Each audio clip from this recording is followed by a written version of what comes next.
So I heard from a couple of Chibits that this episode of World Trigger only adapted one chapter from the manga. If any Chibit can clarify this, please let me know, because if that is true, it probably makes me realize why this episode felt so slow to me. It really did. Like, this reminds me of One Piece type pacing. I'm not joking. I'm really not joking. Because let's really look at this episode and actually talk about what really happened. We find out that Shuji, I think his name is, his sister died to a neighbor, and he has, wants revenge against neighbors. He hates neighbors. And then you have it to where the fight ends. Of course, Yuma's completely fine. He didn't get hurt at all. He pretty much beats the shit out of these border agents, and supposedly he has a black trigger. And this black trigger that we find out pretty much sort of completely different from the normal triggers, because black triggers take on the personality traits from the main original user, and then you can pass on this trigger to someone else, and it retains that personality trait from the original person. And the only way to use this black trigger is if you have some form of compatibility with that trigger. And that's really all the information we got, besides the ending with the execution order on Yuma. That's it. That's my brief overview of this episode. And honestly, I'm not saying World Trigger is bad. I like World Trigger. I like the story. I like the concept. I like the characters. I don't hate this series. But, Toei. This isn't One Piece. You don't have to slow down the pacing to an almost stop. Like it's literally stopped. That's how the pacing personally felt to me in this episode. And the awkward animation. Like, I know for a fact the animation's not the best. We all know this. But there was a lot of awkward pauses in this episode. Like, there was multiple scenes where you saw awkward pauses between the characters that felt very out of place, very odd.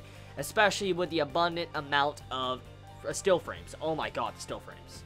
Literally 90% of this episode was still frames. That is no joke. It literally was. All you had was the paneling of a freaking still frame, just moving up the still frame. There was no moving animation. Like, 90% of this episode was just moving the camera on top of a still frame. That's really what it was. And honestly, that's rather disappointing, because I've heard that this series is really fucking badass. I have heard from a lot of Chibits in the comments telling me that this series gets amazing, the manga is absolutely awesome, and I want to ask all of you manga readers right now, how was the artwork compared to the anime?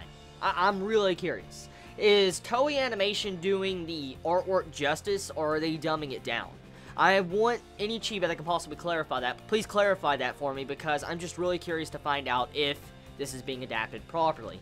So, one thing that I will say is that the episode is good. It brings up a mystery of the black triggers, and I like that. I like finding out that there's a different form of trigger. It kind of actually makes me realize now why, when I saw the cover of Volume 3 of World Trigger, the manga volume, when I saw it on Amazon, it had like a black-shaped cube, which, Chica holding it.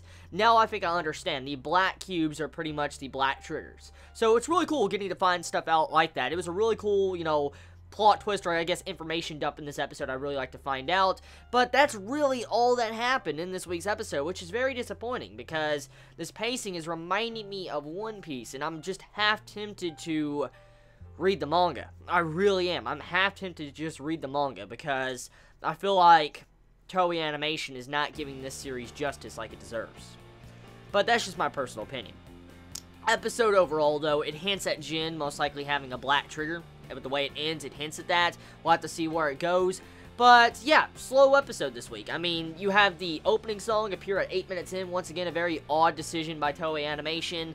Awkward still frames in majority of this entire episode, along with, I think there was actually an audio out of sync in this episode too. In the entire conference room, if you look at the conference room where Jin walks in and they start talking to all those higher-ups and all that, all those pricks, pretty much you have one scene where you see one dude talking, his audio, when his, mouth is moving, is completely out of sync from the actual voice. I'm like, whoa. I don't know if it's just me. I don't know if it's because of Crunchyroll or not, but there was clearly a mouth out of sync for what I watched. I rewinded it like twice just to make sure, and it happened twice. So if anyone else saw that, please let me know also in the comments below.